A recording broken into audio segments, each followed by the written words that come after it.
Have you ever wondered how much it actually costs to create an AI short film? Well, stick around, I'll be breaking down everything for you.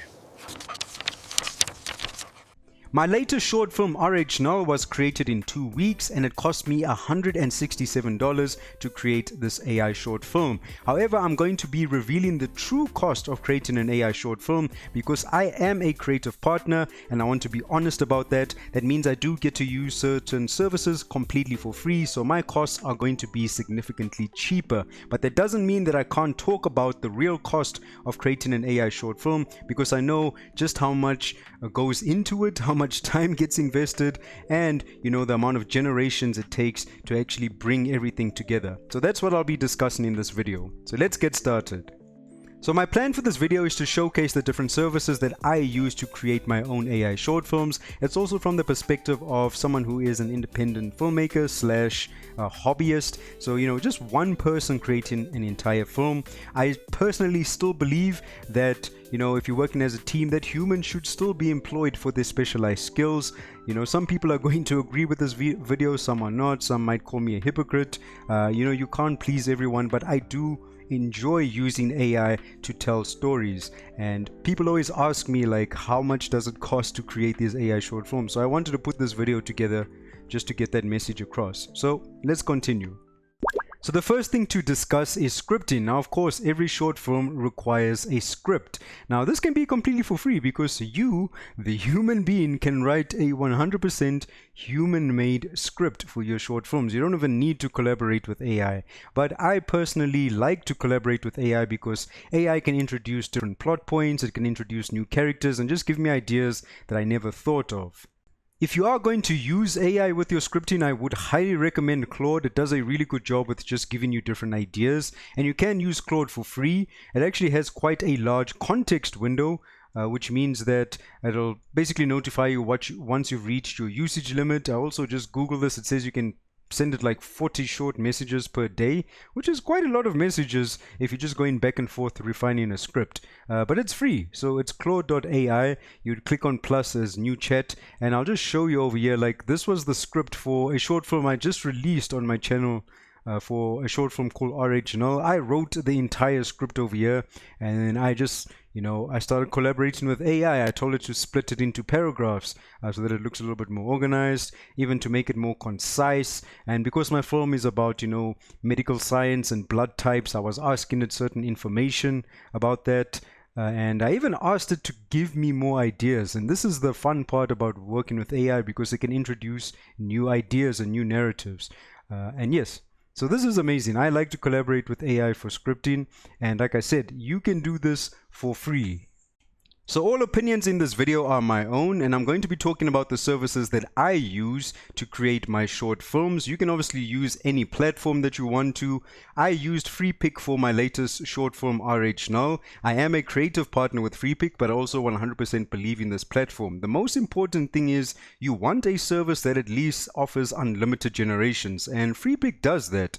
And because of the nature of AI and the fact that you iterate so much to get closer to your vision, unlimited generations means that you can create without any restrictions. So you can see over here on the Premium Plus, if we're doing this monthly, that's about 40 USD, and it gives you unlimited image generation. So if I go back over here to FreePic, you can see that there's actually a button that you can turn on, and that gives you 5,000 images a month at full speed. And then once you reach that 5,000, it just goes into a relaxed queue where you are still generating unlimited images, but it's a bit slower. So over here, you've got access to all of these amazing image generators, from Seedream 4 to Google Nano Banana, Ideogram, GPT, and all of this really comes in handy. And I've got tutorials on my channel for Google Nano Banana and Seedream 4. So for instance, like if I've got an image over here, this is myself and a Jack Russell, I can use the power of Nano Banana to generate new camera angles. And you can see that right over here with this image that was generated. I can literally type in a prompt with Nano Banana, and I can essentially change the camera angle and create, a new scene. And this can really come in handy for advancing the narrative for my short films. And because it's unlimited, I can just continuously iterate until I get closer to my vision. So I think that FreePic is a fantastic choice for you guys to generate your images and also do text-based editing. Now here's something that people don't show you. I actually took a screenshot from FreePic of all of the images I generated for my short film RH-NULL. I generated 2021 images. Now that is quite a lot. And obviously I had to go through that and create a curated list of images that I would connect together to tell a cohesive story. Some of these shots over here I didn't like the composition. Sometimes I was doing text-based editing where I would generate new camera angles or maybe changing someone's outfit or hairstyle. And it's a lot of images that ended up being generated. And that's why it's important to be unlimited, because I don't have to worry about anything else. I can just keep generating and generating and iterating until I get closer to my vision. And just another behind the scenes, so from those 2021 images, for my short film, I only ended up using 178 images. And this number is actually lower because there's images in here that actually did not make it into the final film. So when it comes to that careful curation, this is where it requires, some level of craft, because you need to know how to tie all of these images together and connect it with your story. But the whole point of this is you should go unlimited so that you don't have to worry about, generation limits, and you can just continue iterating so that you get closer to your final vision. So once you have your images, it's time to bring them to life, and you are going to use AI to do that, using something called image to video. So you can upload your image and then select a variety of different AI video models. You can type in a prompt and then it can bring that image to life. And this is where things start getting really fun, because your images obviously start moving. But this is where things can also start getting very expensive. So in 2025, we are blessed with an abundance of amazing AI video generators. Now, if you guys want to save some money, I would recommend getting a subscription on a platform that offers all of these, different video models. Because if you are going to do it individually, you can obviously get a subscription directly on Kling. It does offer, more features. But if you're doing it individually, like on every single platform, those costs are going to add up. So if you want to save some money, just maybe go with a platform that offers everything as one package. Now on FreePic, I obviously would recommend then going for the Pro tier. Yes, it's expensive, it's $250, but it gives you 300,000 credits, and that means you'll still be able to generate unlimited images, and then those credits can maybe go towards generating videos. But I'm being honest about this stuff. This would just be a cheaper way to generate videos instead of getting individual subscriptions. Now, when it comes to these video models, you'll obviously have to do additional research, because each video model has its own strengths and weaknesses. You can check my channel where I talk about, the different video models. I even show different use cases, but there's a whole bunch of, tutorials on YouTube that will help you decide which video model you want to end up using. And here's another honest behind the scenes. So this is the final video folder for my short film RH-NULL. You can see there's 234 video clips in here. Now, I haven't used every single video clip within this folder, but this is just to show you that just like images, you also generate a lot of videos. Now, this also doesn't account for the amount of videos that I didn't use on platforms like Google. On the Flow platform with Google VO 3.1, there was also a lot of re-rolling on there, and then I also generated a lot of Kling and high-low videos. So just keep that in mind. If you are creating short films, you will be generating lots of videos, and you will be generating a lot of images. So you can already generate a lot of awesome videos right here on FreePic, and you can generate videos with dialogue as well. I mentioned that Google VO 3.1 can generate realistic lip syncing, and it does a good job. 2.5 can also do dialogue, but VO, in my opinion, is much better. Sora can also do dialogue. But yeah, you just have to be mindful of the amount of credits it's using. Remember, on the Pro tier, you're getting 300,000 credits. So factor all of that in when it comes to creating these products. Now, if you do have a lot of narrative, maybe you want more freedom when it comes to creating realistic lip syncing, then you are going to have to include an additional fee in your budget over here. And maybe you'll probably have to go with Google's official product on their Flow website. So you might have to subscribe to Google AI Ultra. And yes, you need Ultra because Ultra is unlimited. So that just allows for more iteration. So you can see right now I can actually subscribe to Ultra for basically $125 a month. So that's just an additional fee. If I'm not using Google VO 3.1, there's another service that also does realistic lip syncing, and this is by HeyGen. It's called Avatar IV, and I use this extensively for my short film A Day in the Life of Mona Lisa. This one allows you to upload an image of your character, and you can upload dialogue, and then it will essentially do realistic lip syncing. Ladies and gentlemen, today we present to you the newly restored Mona Lisa. So it does a fantastic job. I really love HeyGen Avatar. This would be a much cheaper alternative to VO 3.1 because this one is only, let's see, monthly. It's $29 a month. So you could maybe go with this one if you wanted another realistic lip syncing option for your characters in your short film. Another option is to actually get a subscription on Higgsfield, because Higgsfield has something called Lipsync Studio, and in Lipsync Studio you've got access to a variety of different lip syncing solutions. You've got Google VO3 on here, you've got One, we've got Kling Speak, and we even have Sync Lipsync 2, which is very useful. This one allows you to upload a pre-generated video and apply lip syncing onto it. And if you are going with Higgsfield, you'll probably need the ultimate subscription over here, which is $80 a month. So this is going to be dependent on your product or on your budget, sorry. But yeah, you'll have to decide. All of these services will be able to give you realistic lip sync. Now with RH-NULL, I personally used Google VO 3.1 because I like it, so I did have to subscribe to this $125 a month plan. Another extremely beneficial service that you should include in your arsenal, especially if you're doing short films, is something that can do text-to-speech, because this allows you to type out lengthy dialogue. Maybe you've got a scene in your short film where there's narration. Elevenlabs is extremely good. It's the best platform in my opinion. And over here you can select all sorts of different voices. Some are conversational, they can be used for narrative and story, some are in different languages, and their V3 model sounds very natural. So you literally just type out some text, you click on generate speech, and it's going to do text to speech with that person's voice. This is a quick test to show you how text to speech works with Elevenlabs.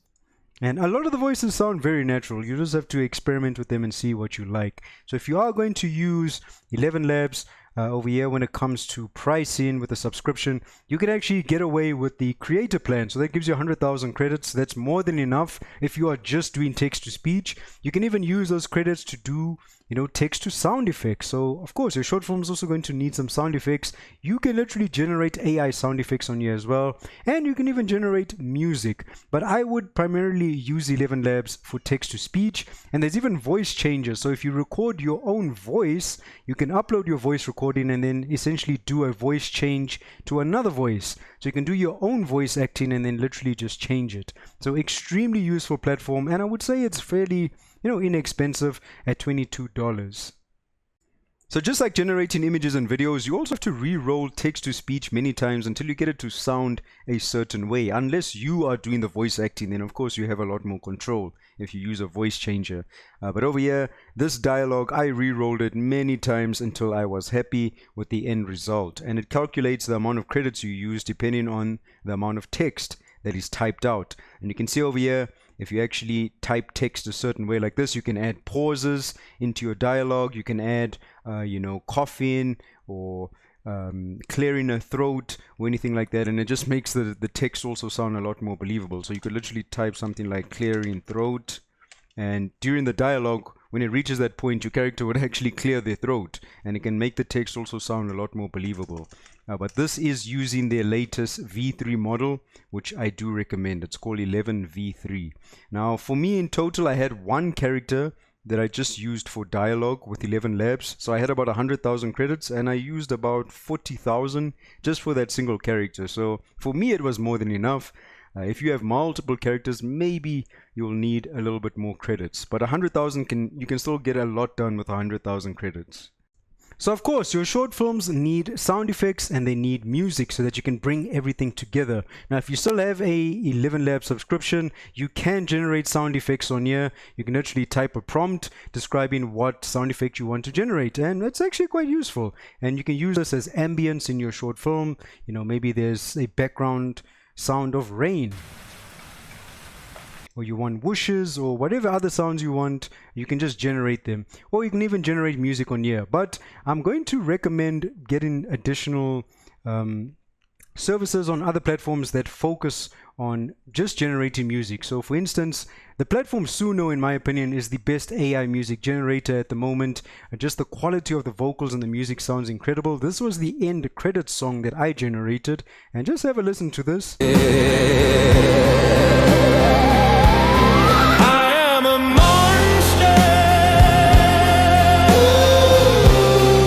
I mean, it sounds incredible.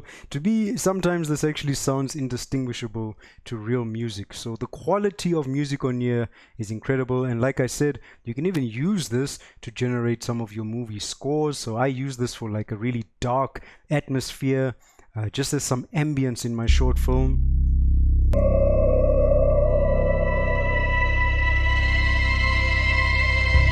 And yeah, it does such a good job. So of course we're talking about the cost over here, and it's actually quite inexpensive. For a month you're just paying $10, and that allows you to generate 500 songs, which is quite a lot, and that should get you close enough to generate, you know, maybe a soundtrack for your short film or whatever you need it for.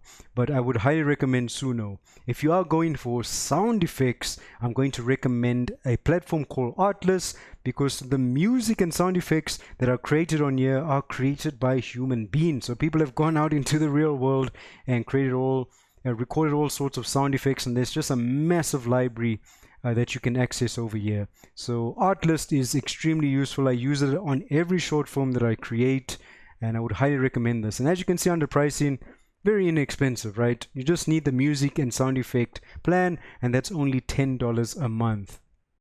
Another powerful tool to have in your arsenal if you are creating AI short films is to use Audio. So this does video to audio synthesis. So if you are using an AI video generator that does not generate sound effects, so for instance this is high-low, I've got this amazing looking video but there's no sound.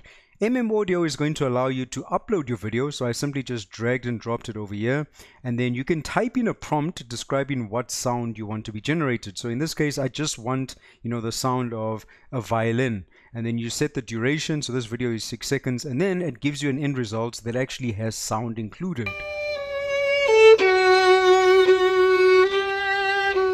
So it can definitely come in handy. Then maybe I can run another pass with this video where there's, you know, I specify that there's fire in the background. Then I can layer both of these videos on top of each other in my editing software. But this is a great way to also generate sound effects from videos that don't have sound effects included. Now it can't do dialogue. You would mainly just use this, you know, for other sound effects or ambience with your scenes. But definitely consider using Audio, and it's completely free. And now the last thing to discuss, because now you've generated images, you've generated your clips, you've got sound effects and music, you obviously need to bring everything together using a video editing software. Now for my short film RH-NULL, I used Capcut because it's extremely user friendly and it's very affordable. And you can also download a dedicated desktop version to actually use the software. So per month over here, if you're doing it just for a month, it's 229 Rand, which is about $13 or $14, which again, very, very cheap. And I love CapCut because it's extremely user-friendly. So for instance, you'll open the software and you can just drag and drop your clips onto the timeline. It's got all sorts of effects over here that are organized into different categories.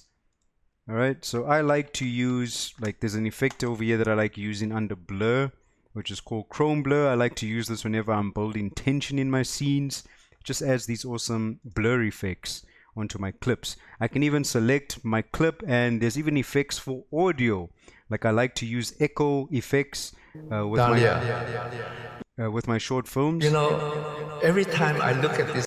But yes, you've even got all sorts of, you know, effects that you can apply onto audio. You can do color grading in here as well. Right, using LUTs or just manually doing color grading and adjusting the exposure, contrast, or targeting individual colors and adjusting the hue and saturation over here. So you can even do color grading, and for me personally, it's a full package for video editing. It's inexpensive and it's extremely user friendly. You know, I know that other people like to use Adobe Premiere Pro, or they like to use DaVinci Resolve. It just becomes personal preference, but for me and my short films, I like to use CapCut, and I would highly recommend it. All right, so let's do a final tally of the expenses, and I'm splitting this into two parts. On the left, you can see this is how much I paid for my short film RH-NULL as a creative partner. Now remember, creative partners have an incredible privilege where we get to use these platforms for free. So my expenses are always going to be significantly cheaper than someone else who does not have this privilege, and I'm very grateful for that. But I wanted to be transparent so you can see how much I paid for my short film and how much the true cost of creating an AI short film is actually going to be, which is on the right hand side. So if you are planning to create an AI short film, you can expect to pay at least $430. That's covering the cost for everything, for generating images, your videos, anything that regards lip syncing, your audio. So if you're generating text to speech, your music and sound effects, and the video editing, that's how much you can expect to pay. Now, obviously, those costs can fluctuate. It can be cheaper. It can be way more expensive. It really depends on how you plan on using these tools and services. But that just gives you a general guideline. And I wanted to discuss this because nobody talks about it. And then why should you use online paid services? Because of speed and efficiency, and because not everyone can run AI locally, right? If you are running it locally, you need a powerful GPU to generate your images and videos, especially videos, which honestly can take a really long time to generate if you don't have a powerful GPU. But there are cheaper alternatives if you want to go that route. You will have to obviously learn how to use comfy UI, and it's a completely new world to get immersed in. And there are some alternatives you can see on the screen right now, especially for text to speech. But when it comes to lip syncing, that's probably still going to remain paid, especially if you want a high quality lip syncing solution. And in terms of music, honestly, there's nothing that beats Suno version 5 that's open source, so you will probably still need to pay for that. So I hope this entire video gives you, just a general idea of how much you can expect to pay if you want to create AI short films, because it requires a lot of work, it requires a lot of iteration, it requires a lot of services that can do all sorts of different things to bring it all together. These expenses are also based off a individual that's creating an AI short film. So just one person, which is what I did, just one person created RH-NULL. Your expenses can be a lot more, especially if you're employing human beings, which is also great. You're trying to create employment. Maybe you want a human being to write your script, or a human to create your images, or maybe do the editing or the voiceovers. Then obviously that's amazing. You create that hybrid approach, but then obviously expect your expenses to be way more. This is just for an independent filmmaker like myself, or it can also be for hobbyists. I obviously don't have access to the funds that you would use in Hollywood, so this just allows me to still tell a story and create my own short films that are relatively inexpensive. I enjoy doing it, but I wanted to be honest and open about this stuff in case you guys want to try and create your own AI short films. So this is going to be the end of the video, but I do want to talk about something. Throughout this video, I've highlighted that, AI can do a lot of incredible things. It can generate images and videos and dialogue, and all of that's amazing if you may be an independent filmmaker, or like me, I'm just some guy in his room that wants to tell a story, and AI allows me to do that. It helps me work faster, and it helps me bring my ideas to life. But I still feel like we can exist in a world where humans coexist with AI. There was actually a short film released recently by Dave Clark called My Friend Zeph, where they had a real actress on set.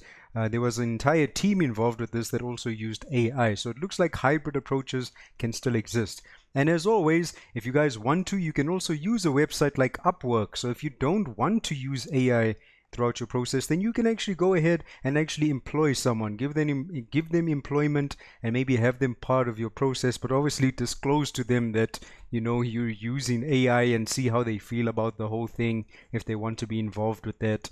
But you can still focus on that hybrid approach. You can maybe hire someone who's a writer, or you can hire someone who's a digital artist or a musician on Upwork, right? You can maybe hire a music producer on here, right? So you can still go that route of still trying to create employment for human beings, because I know this video is just focused on replacing so many aspects of the entire process. Some people might find that concerning, but we don't know where AI is going. It's here to stay, if I have to be completely honest. We don't know how the world is going to change, but it has been disruptive. But it depends how you intend on using this. You can still create employment for human beings. I just like to tell stories. I like to use AI, and it allows me to do that. It keeps my mental health in check as well. And yeah, so I gave you a rundown of all of the expenses. So now you decide what you want to do moving forward. Anyway, you guys are super awesome. So stay tuned for some more videos and tutorials, and goodbye.